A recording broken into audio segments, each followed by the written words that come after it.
Today I'm going to show you how to avoid something called cockling by stretching your watercolor paper out. Watercolor paper is made out of cotton, so when you get it wet and it dries, it expands and contracts, causing this really unattractive buckling and unevenness, which sometimes that might be a look you're going for, but I'm going to show you how to avoid that.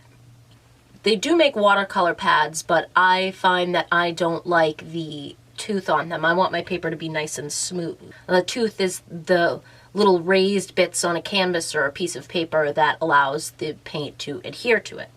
I'm using a nice piece of 140. A lot of people say that you don't have to stretch the 300 because it won't buckle, but that's just not true. So, anyways, I'm working with the 140. You can tell which side is the front by the watermark, usually at least in one corner. So if you're cutting the paper like I did into smaller squares, you probably want to label the other corners front or back because it'll be hard for you to tell. You'd be able to tell if you were painting on it, but by then it would be too late. You can probably barely see the watercolor there, but you can read it. It's facing you, so you know that that is the front. Another thing that you're going to need is gummed paper tape. Some people use masking tape, but I recommend the gummed paper tape. It is water activated, pH neutral craft paper, ideal for watercolor and printmaking use. It's relatively cheap. You could get it at the hardware store or some art supply stores. It just looks like packing tape. It feels like cardboard and it's mildly tacky on this side. This is the side that you want to moisten before you tape your paper down. I'm using a piece of masonite as the surface I'm taping my paper to. They make a lot of artist boards of all different sizes. They look like giant clipboards. I recommend one of those or a very smooth and even piece of wood if you have a nice table to lay it down on where it's not going to be disturbed. You can do that too. The first thing that you want to do before you begin is put your hair up because you don't want your hair getting stuck to the tape or underneath the paper. The first thing that you want to do is pre-measure the pieces of tape before you start this process. You don't want to be scrambling to cut tape while this is drying and starting to buckle.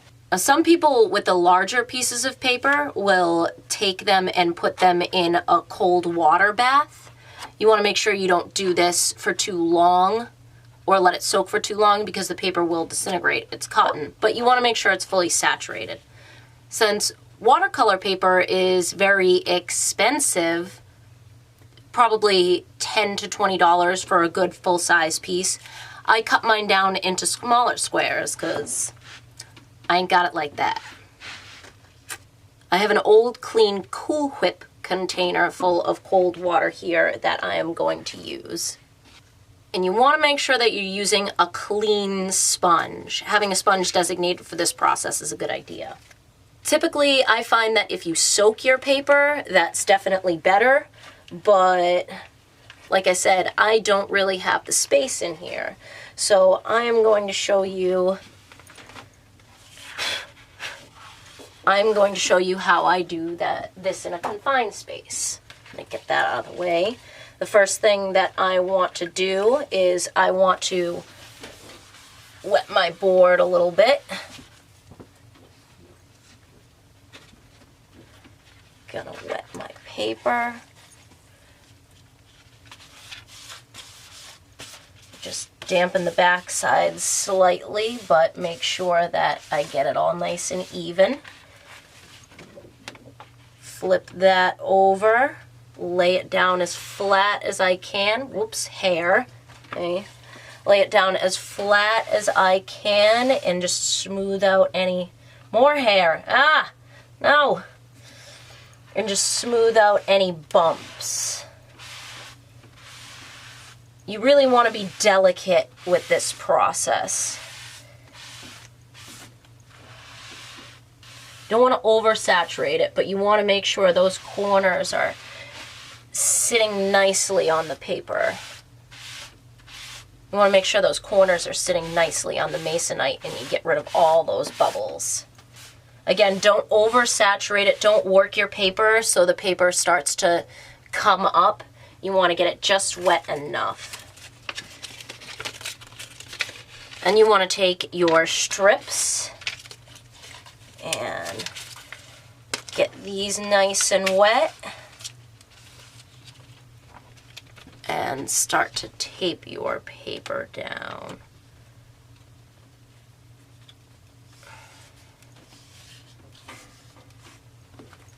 I go over the top with some water just to make sure no air bubbles get in there.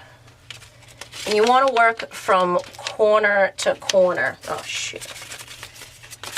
You want to work from corner to corner and really make sure that none of that paper is drying and getting buckled.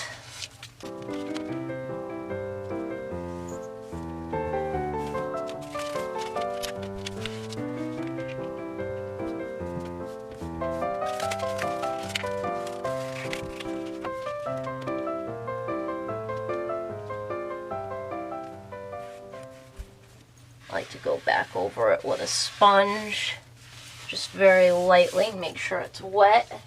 So now that we have our watercolor paper laid down, we want to make sure we don't have any bubbles on the edges. Smooth it out. Looks good, and we're gonna leave it to dry probably overnight. And I will actually leave this right on the board while I'm doing my watercolor, and I won't take it off of the board until it's done. One key thing is you want to make sure your tape isn't crooked. So make sure you're getting a nice even line with your paper when you're working, which I did not do here, but this piece of paper is just going to be demonstration for you guys, so not really that worried about it. Now if you start to see the paper buckle a little bit, I don't know if you can see that. That's normal, that happens. I wouldn't be super concerned about it. Just leave it alone, and we'll check on them tomorrow, and your paper will probably be perfectly flat and fine to work with. Say you've already painted something and it's starting to buckle or cockle. You can wet the back side of it. Don't wet the front, for obvious reasons, and put it on a piece of masonite and put something heavy on top of it, like some books, obviously a protective sheet, and you can press it back down again and it should form flat. So if you've already done this and you've made that mistake, or sometimes it can even happen after you've stretched the paper. I've worked on paper that was stretched and not still adhered to the board and it cockled, so just a little bit of water on the back side, lay it flat, put something protective over it and something heavy on top, and it should flatten back down. So if you've already done that and made that mistake, that's an easy way to try to fix it. Next time I see you guys, we're going to work with this piece of paper and I'm going to show you how to do some cool watercolor tricks.